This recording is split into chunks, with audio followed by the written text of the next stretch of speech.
난로가 따뜻한 게 잠오기 참 좋은 온도입니다. 좀 정신 바짝 차리고 같이 들었으면 좋겠습니다. 그림 한 장 좀 보고 갈까요? 그림 나왔나요?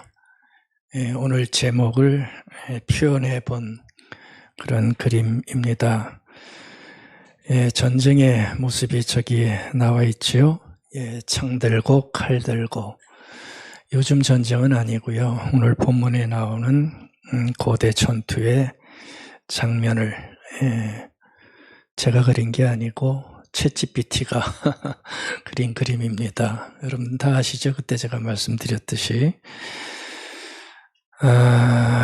저기 보면 말든 이가 있습니다. 그리고 그 밑에 세상을 달리한 병사들이 이제 쓰러져 있는 모습도 나옵니다.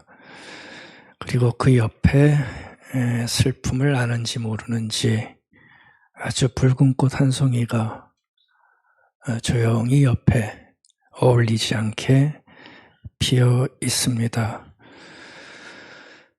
죽은 병사들의 피를 먹고 핀 꽃은 아닐까라고 상상도 해봅니다. 오늘 말씀 제목이죠.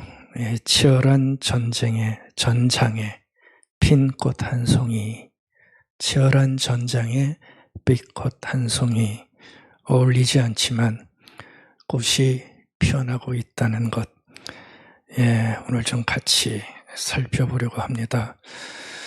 물론 비유적인 표현이고 비유적인 그림입니다. 그러니까 너무 자세히 보지 않으셔도 됩니다. 거짓말이다 그렇게 따지실 필요 없다는 얘기입니다. 오늘 시작하는 8절에 보면 그때라는 단어가 나오죠. 그때에 아말렉이 와서 이스라엘과 르비딤에서 싸웠다. 여기서 말하는 그때는 우리 지난주에 봤던 마사와 무리바에서 물 때문에 대들었다가 어느 정도 해결이 되고 아마 얼마 되지 않은 때를 지칭하는 때인 것 같습니다. 그때 외부의 침입이 시작됐다는 것을 밝혀주는 구절이지요.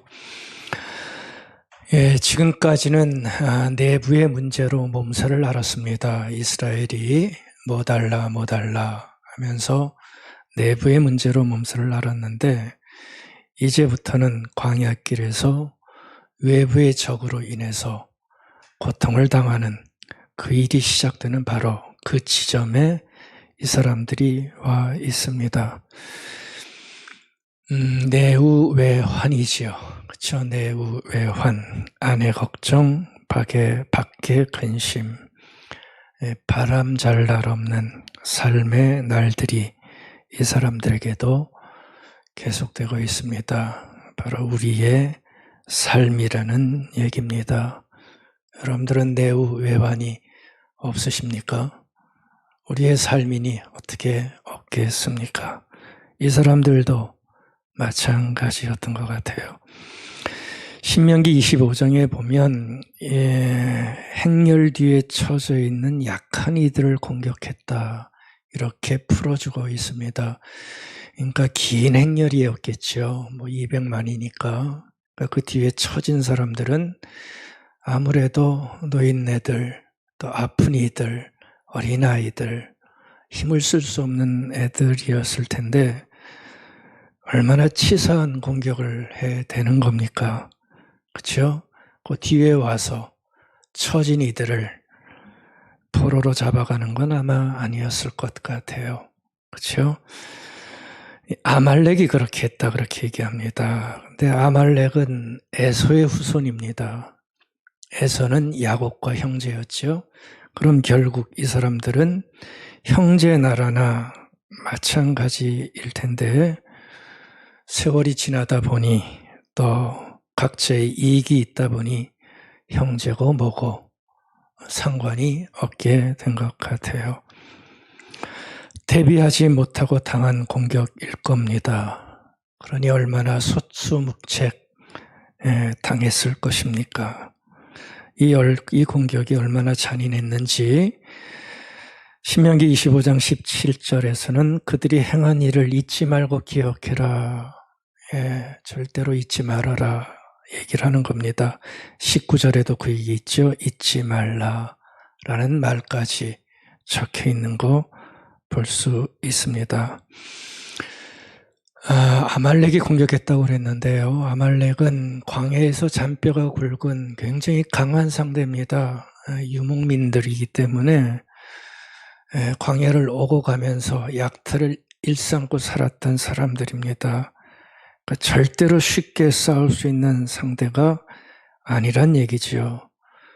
근데도 이 사람들이 공격해 들어왔으니 앉아서 당할 수는 없는 거 아닙니까? 그래서 사람들을 급하게 모집을 합니다. 급조한 사람들과 무기, 얼마나 변변치 않은 무기겠습니까? 그 무기를 가지고 그래도 싸우러 나가고 있습니다. 대장은 여호수아라고 얘기를 합니다. 그리고 전투가 벌어진 곳은 이스라엘의 본진이 가까운 아마 르비딤의 한 골짜기였던 것 같습니다. 아말렉 군사들은 이미 피를 본 사람들입니다. 그러니 사기충천에 있는 사람들이고요. 이스라엘의 군사들은 잔뜩 긴장하고 겁먹은 채 그들과 대결을 아마 벌이기 시작했겠지요. 아시겠지만 고대의 전쟁은 잔인한 전쟁입니다. 앞에서 사람들을 찔러 죽이는 전쟁입니다. 이스라엘은 아마 상대가 되지 않았을 겁니다. 자유와 해방의 꿈을 안고 출발한 이들이었지만 가나안에 가보지도 못하고 황량한 사막에 피를 뚝뚝 흘리며 쓰러지는 사람들이 생기기 시작합니다. 얼마나 죽었는지는 모르겠습니다. 얼마나 죽었는지가 뭐 그렇게 중요할까요? 한 명이라도, 한 명의 죽음은 아픈 죽음일 텐데 많은 이들이 쓰러졌을 것 같습니다. 실패는 만회할 수 있지만 죽음은 만회할 길이 없습니다.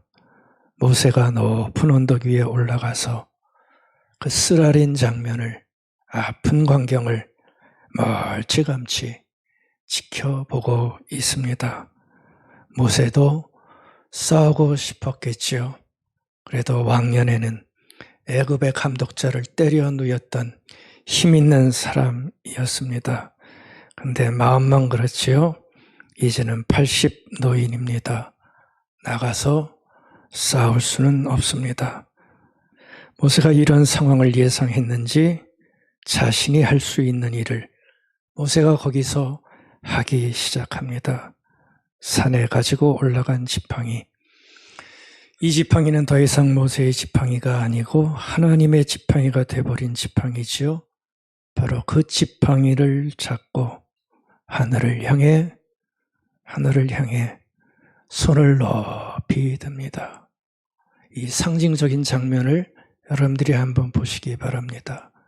하늘을 향해 손을 높이 들기 시작합니다. 사람들 중에는 모세가 기도했다는 말이 없기에 모세의 이 모습이 기도가 아니다라고 말하는 사람들도 많이 있지만 글쎄요, 말을 해야만 기도라고 할 수 있을까요? 어쩌면 말로 하는 기도보다 말이 나오지 않을 정도로 더 애끓는 마음을 가지고 기도하지 않았을까라는 생각도 우리는 충분히 해볼 수 있습니다.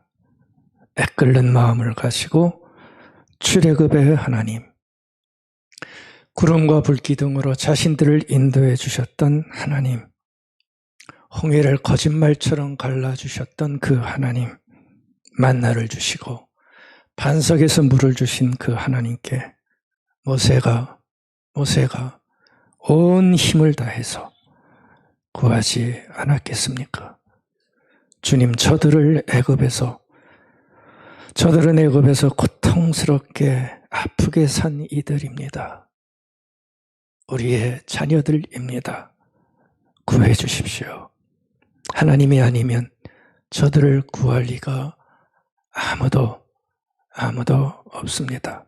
마치 우리가 우리의 자녀들을 위해서 자녀들이 특별히 어려울 때 애끓는 마음 가지고 기도하는 것처럼 모세는 팔을 높이 들고 하늘과 땅을 잇는 간절한 중보자로 말조차 내뱉지 못하는 애끓는 마음을 가진 간구로 저는 기도했을 것이라 상상해 보고 싶습니다. 모세가 처음에는 몰랐을 거예요. 피곤해서 팔을 내리면 이스라엘 백성들이 밀리고 다시 들리면 이스라엘 백성들이 강한 아말렉을 밀어붙이고 몇 번 반복하다 아마 알게 되지 않았을까요? 아, 팔을 올리면 이기는구나. 아멘. 아멘 안 나오세요? 팔을 올리면 이기는구나. 놀라운 장면입니다. 이런 말씀에 깨어 있으면 좋겠어요. 팔을 올리면 이기는구나 발견한 것 같아요. 밑에서 싸우던 병사들도 아마 처음에는 알지 못했겠지요. 근데 눈 밝은 어떤 이가 멀리서 모세의 팔을 든 모습과 급격한 소문으로 퍼지는 소식을 들으면서 이 싸움은 우리들의 힘으로 싸우는 싸움이 아니라는 것, 그것을 어렴풋이 하나씩 알아가기 시작했을 것입니다. 그동안 수없이 하나님을 겪으면서도 하나님을 그토록 신뢰하지 못하던 이들이지만 다시 한번 이 놀라운 환경 앞에서 하나님을 찾을 수밖에 없었고 하나님의 보호와 임재를 구하지 않을 수 없었을 것입니다. 모세는 팔을 내리는 순간 누군가가 죽을 수 있으니 아무리 피곤하고 힘들어도 아무리 어려워도 팔을 내릴 수 없었을 것입니다. 하여 모세와 함께한 이들이 함께합시다. 팔을 붙들어주기 시작합니다. 12절에 보면 손이 해가 지도록 내려오지 않았다. 굉장히 긴 시간을 아마 팔을 들고 있었을 것입니다. 자신이 전투하는 것처럼 하늘을 향해 중보자의 지팡이를 높이 들고 있었던 거죠. 시간 지나 지평선 아래로 해가 떨어지면서 치열한 전쟁은 끝이 나기 시작합니다. 하늘을 보니 하늘은 석양으로 붉게 물들어 가고 있습니다. 땅을 보니 땅은 피로 빨갛게 물들어 가고 있습니다. 하나님은 이 사실을 책에 기록하라 하셨고요. 모세는 그곳에 제단을 쌓아 여호와 니시, 여호와는 나의 깃발 이라고 하는 하나님의 영광과 자신을 부어하신 하나님께 경배하는 귀한 예배 의식을 피로 물든 붉게 물든 그곳에서 거행하고 있는 장면으로 이 전투가 끝나게 됩니다. 그리고 아직 하나가 남았습니다. 싸운 병사들과 이스라엘 사람들 한켠에 사진 띄워주시겠어요? 싸운 병사들과 이스라엘 사람들 한켠에 피를 먹고 솟아난 꽃 한 송이, 피를 먹고 솟아난 꽃 한 송이가 피지 못할 꽃 한 송이가 거기에서 피어나고 있습니다. 그렇죠? 꽃이 빨갛지요? 저기는 전부 빨간 동네가 돼버렸어요. 여러분들 이 꽃 한 송이가 비유하는 게 뭘까요? 오늘 제가 말씀을 묵상하다 떠오른 하나의 그림이었습니다. 이 심각한 전투에도 꽃이 피고 있구나. 이 꽃을 피우라는 하나님의 음성 아닐까라는 것을 마음에 느껴봤습니다. 여러분들 이 한 송이 꽃이 무엇을 비유할 것 같으세요? 저는요, 이 한 송이 꽃은 이렇게 힘든 전쟁을 겪은 이들 가운데 피어나기를 바라는 하나님의 어떤 사실, 어떤 마음이 아닐까라는 생각을 해보게 됩니다. 이토록 아픈 전쟁 끝에 그 전쟁으로 끝나지 말고 그들 마음 가운데 뭔가 피어나기를 원하시는 어떤 사실, 어떤 마음이라는 생각을 해봤습니다.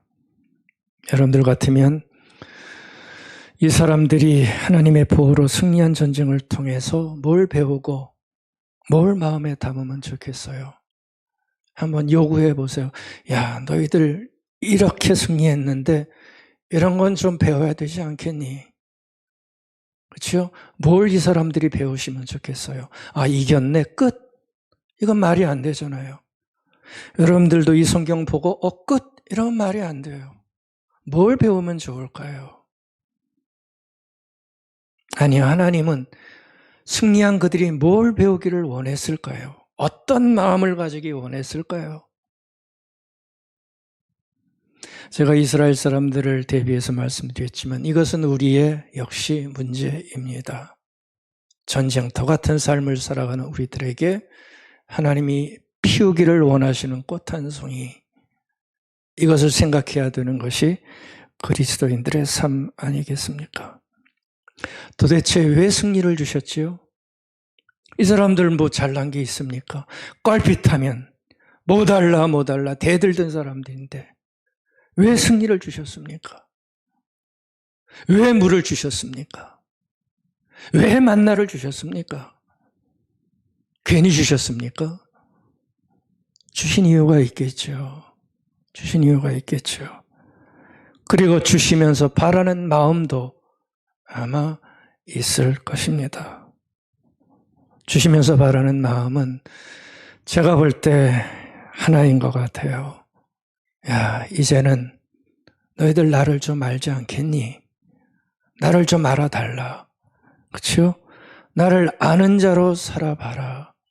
그걸 계속해서 지금 하나님을 모르는 자들, 하나님을 신뢰하지 않는 자들, 틈만 되면 하나님께 반역하는 자들, 그러니까 하나님에 대한 감각이 없는 자들, 그런 사람들을 향해서 이제는 좀 알아야 되지 않겠니?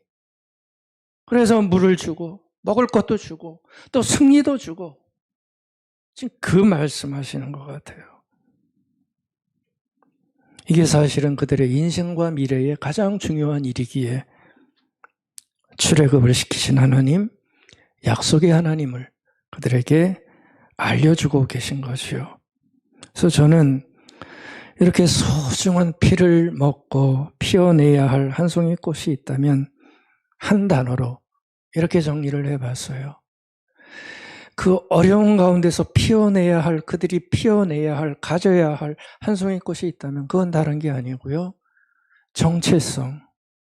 이렇게 오늘 이 단어를 정리해봤어요. 정체성이라는 단어는 요즘 단어죠. 아이덴티티. 아마 이것을 하나님께서 그들과 함께 하시면서 그들이 가지기를 소원했던 가장 중요한 마음, 그들이 꼭 피우기를 원하는 그 마음이었던 것으로 저는 정리를 해보고 싶습니다.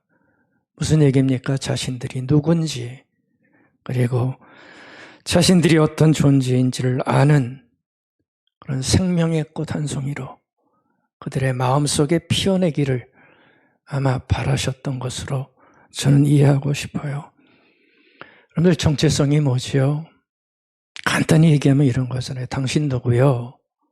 누가 물을 때 나는 이러이러한 자요 라고 떳떳하게 말할 수 있는 어떤 것, 그게 정체성이죠. 당신 누구요? 할 때 나는 이런 자요 라고 말할 수 있는 어떤 자신만의 특색, 독특한 것, 특징, 이런 걸 정체성이라고 하지 않습니까? 하나님께서는 바로 이 사람들이 이런 걸 가지기 원하셨다는 거예요. 왜 그렇죠?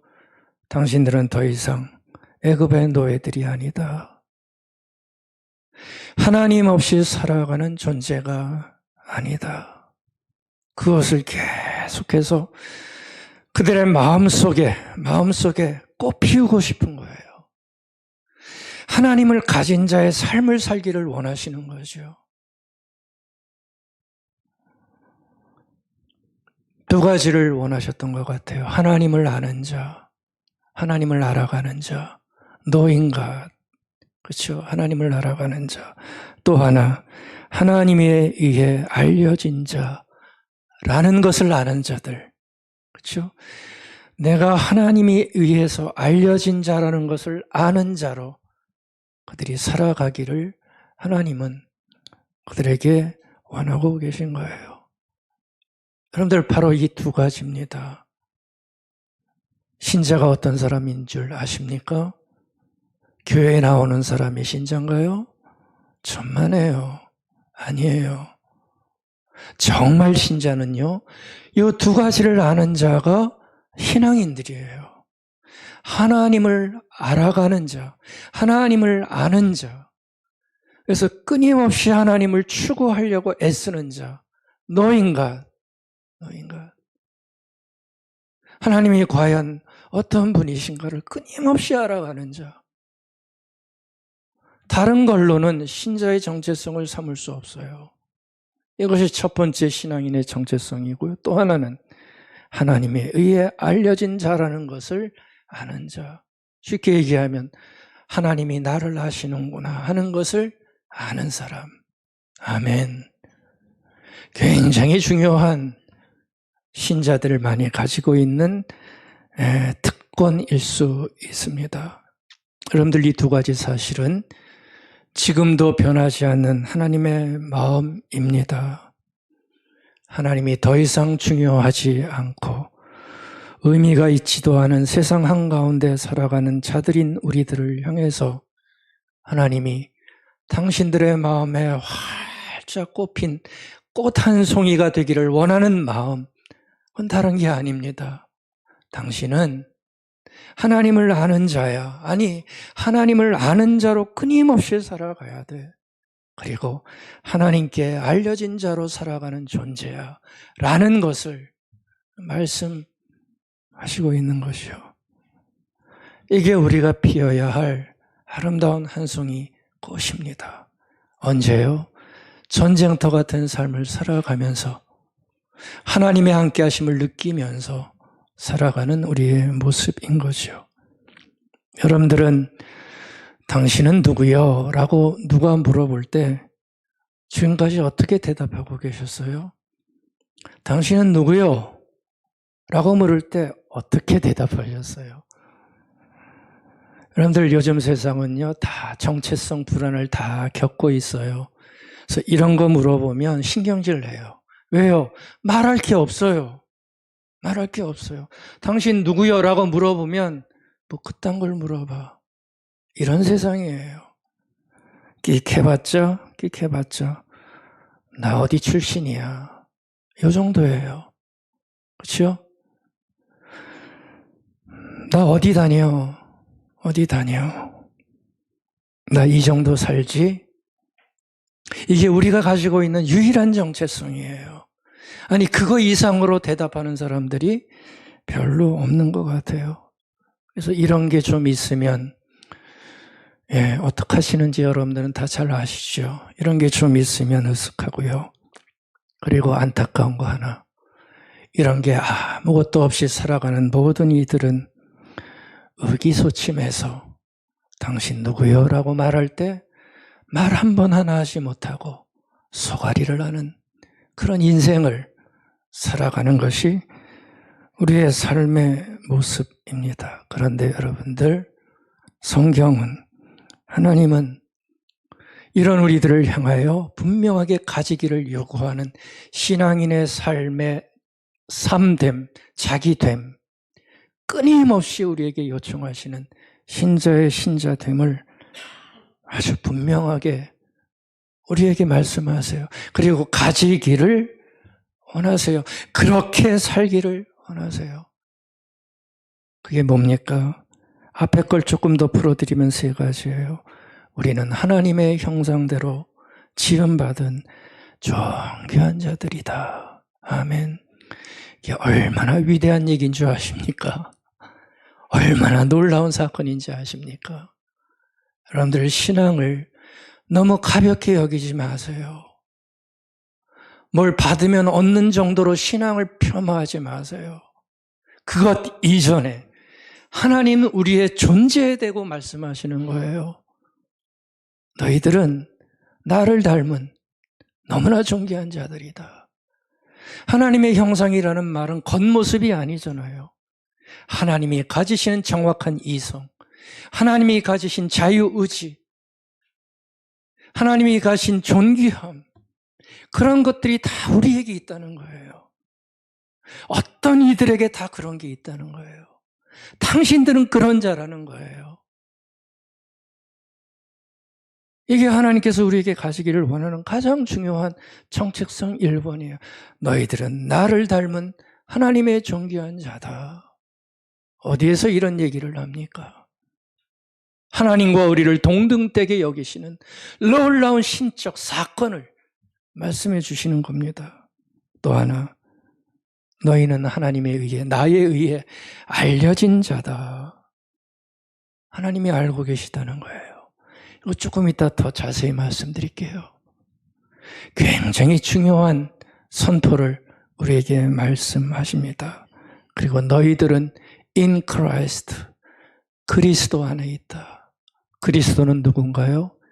우리의 가장 연약한 것들을 사하시고 우리를 구원해 주신 하나님의 능력인데, 바로 그 능력 안에 너희들은 들어와 있는 존재다. 이런 우리의 정체성을 아주 분명하게 얘기를 해줍니다. 저는 여러분들이 저 동그라미 속에 있는 것들을 좀 잘 알아두셨으면 좋겠어요. 저거는 잃어버리면 안 돼요. 우리의 생명이 다하는 그날까지 저 세 개만은 놓치지 마시기 바랍니다. 뭐 많이 없어서 섭섭하세요? 쪽팔리세요? 아닙니다. 저걸 가지라 요구하는 것이 신앙입니다. 한마디로 하면 하나님의 자녀라는 거죠. 아멘. 하나님의 백성, people of God, 하나님의 백성이라는 거죠. 여러분들 신앙은 바로 이것을 알아가는 바로 그것입니다. 바로 이 정체성이 여러분들 우리를 꽃피우게 만들어요. 아멘. 저걸 가진 자는 활짝 핀 꽃 한 송이를 가슴에 품고 살아갈 수 있습니다. 다시 한번 물을까요? 전쟁 같은 삶에서 무너지지 않고 어떻게 하면 저런 아름다운 꽃 한 송이를 내 마음에 품으면서 살 수 있습니까? 내가 어떤 존재인지를 아는 거예요. 그럴 때 내 마음 한구석에 활짝 핀 꽃 한 송이가 피어나 나를 향기를 풍기는 그런 인생으로 아마 만들어 줄 겁니다. 그리스도 안에 있는 나는 누구인가? 이거 하나만 기억해 주십시오. 나는 하나님이 알고 있는 존재다. 하나님에 의해 알려진 아름다운 인생이다. Known by God. 여러분들, 제가 간단하게 말한 서술이지만 제가 지난주에도 잠깐 말씀드렸기에 오늘 다시 더 강화시키는 말씀입니다. 우리 한국 교회에서는 노인 것은 굉장히 많이 강조해요. 하나님을 알자. 근데요, 그거보다 더 앞에 와야 되는 우리의 정체성은 하나님 앞에 내가 알려진 존재라는 것, 그게 훨씬 더 중요한 개념이라는 것, 여러분들이 아셨으면 좋겠어요. 하나님이 나를 알고 계시다 라는 것을 여러분들은 어떻게 정말 알고 계시나요? 하나님이 나를 알고 계시다는 사실을 알고 계시나요? 꼭 알기를 바라겠습니다. 알고 느끼고 확신하면 얼마나 좋은지 모르겠어요. J.I. 패커라고 하는, 이젠 돌아가셨어요. 굉장히 탁월한 신학자였습니다. 하나님에 대해서 많이 묵상하고 연구한 신학자였는데 그분의 요 한마디가 저를 굉장히 많은 걸 깨닫게 해준 말씀이에요. 제가 요거 보고 느낀 거예요. 이분은 이렇게 얘기합니다. 가장 중요한 것은 결국 내가 하나님을 안다는 사실이 아니라, 내가 하나님을 안다는 사실이 아니라 그보다 더 큰 사실, 그분이 나를 안다는 사실에 있다.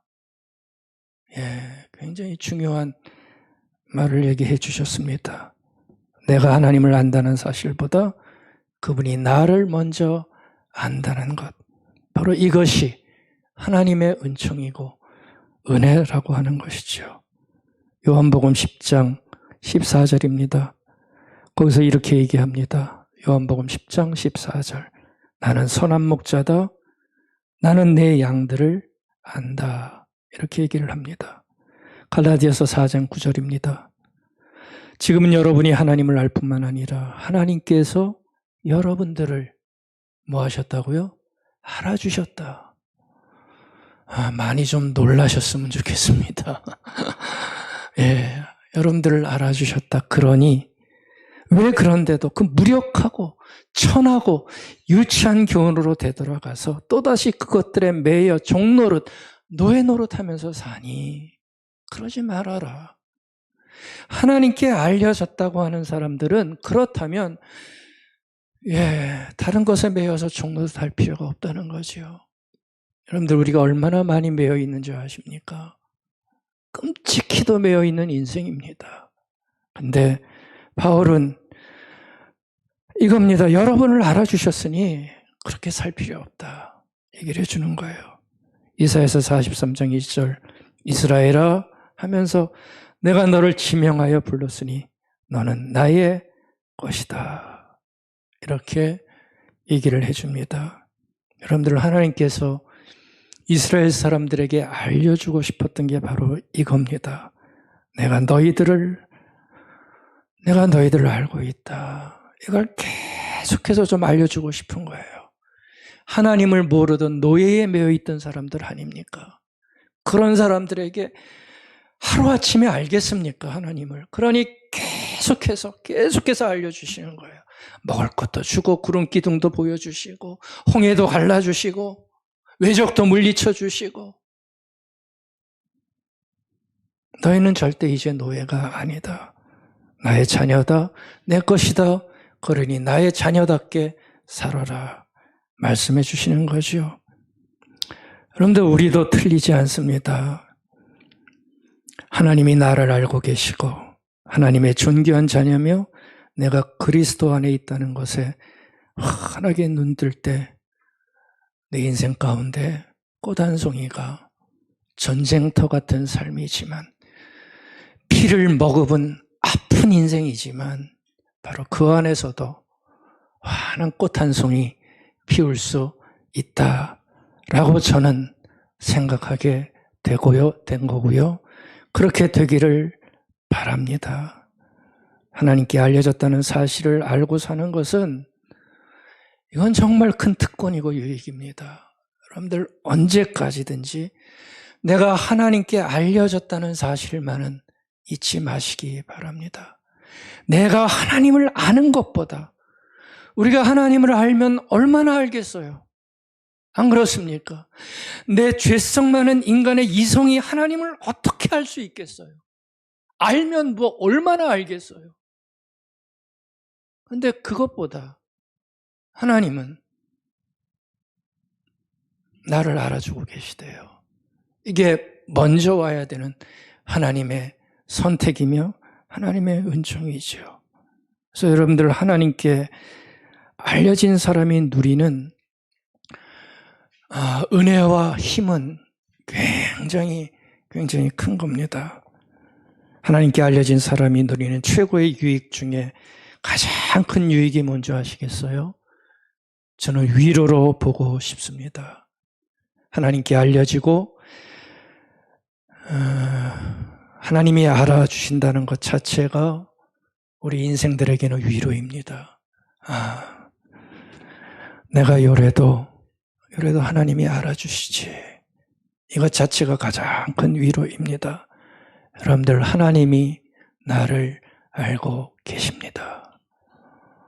놀라운 신비 앞에, 믿음 앞에 여러분들의 눈을 활짝 뜨시기 바라겠습니다. 하나님을 아는 자들에게는 어떤 것과도 바꿀 수 없는 힘이고 위로고 놀라운 은혜입니다. 17세기 청교도인 리처드 백스터 목사님이 남긴 한마디가 있습니다. 하나님께 알려지는 것이 신자의 완전하고 최종적인 위로입니다. 이런 얘기를 했습니다. 여러분들 여기서 한번 보세요. 가장 마지막의 위로, 우리 인생 중에 받을 가장 마지막의 위로, 가장 궁극적인 위로, 가장 최고의 위로, 내가 이 땅을 떠나는 그 순간까지 누릴 수 있는 가장 마지막의 위로. 여러분들 뭐라고 생각하세요? 재산 많이 남겨서요? 천만에요. 자식들이 성공해서요? 천만에요.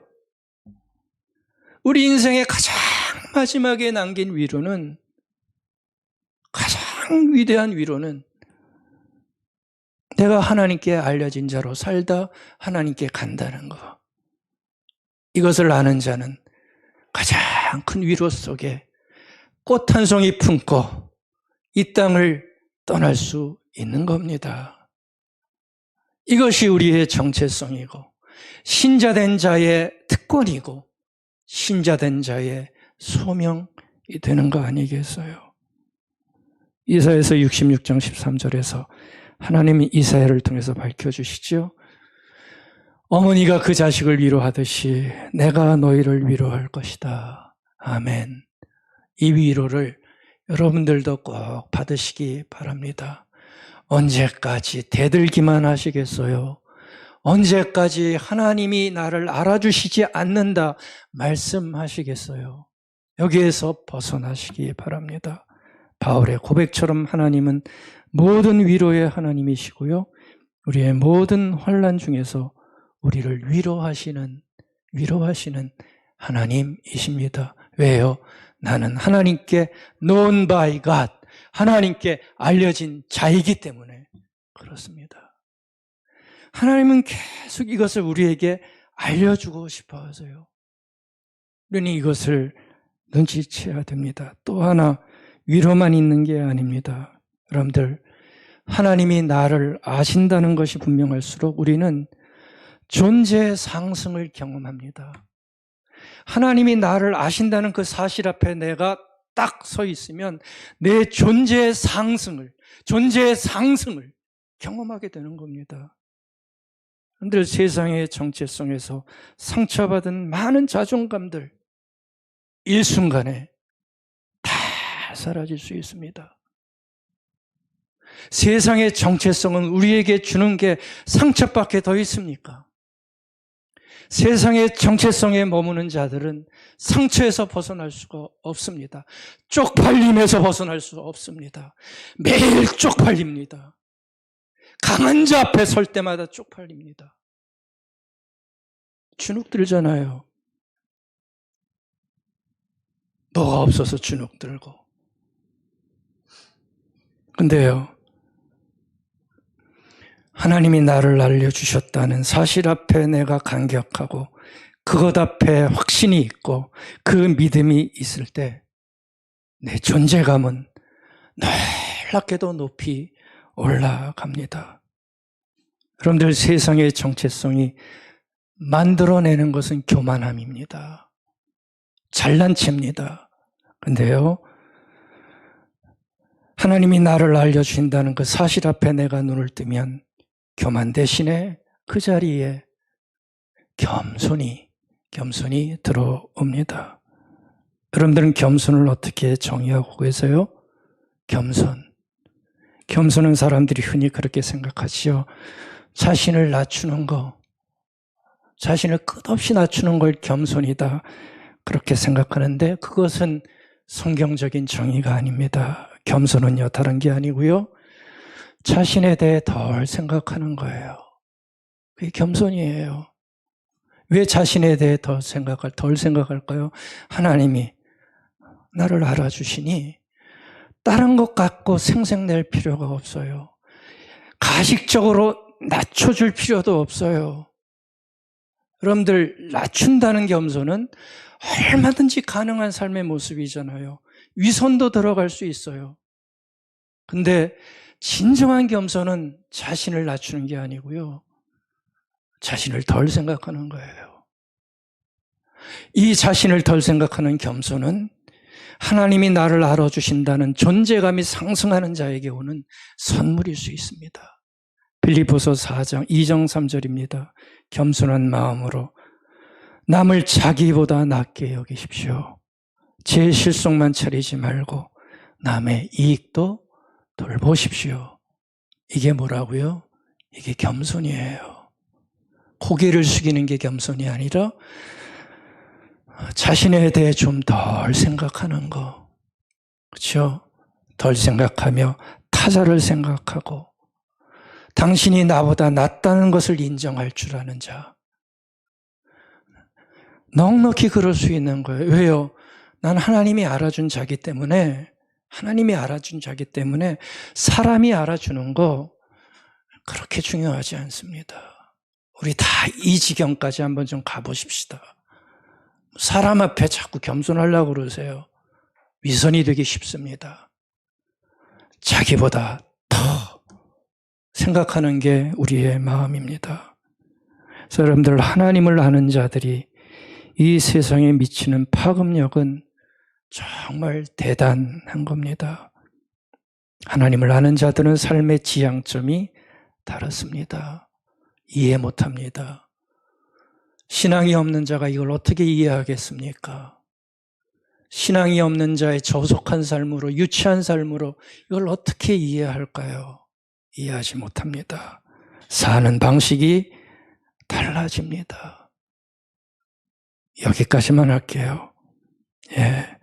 여러분들 고단하고 속상하고 의기소침해질 때마다 답이 없는 세상에서 자꾸 답을 찾으려고 너무 애쓰지 마시기 바랍니다. 열심히 사시되 답 없는 세상에서 너무 애쓰지 마시기 바랍니다. 하나님을 알아가려는 도전 좀 열심히 하시기 바랍니다. 노인과 하나님을 끝까지 알려고 하는 그 도전 하시고요.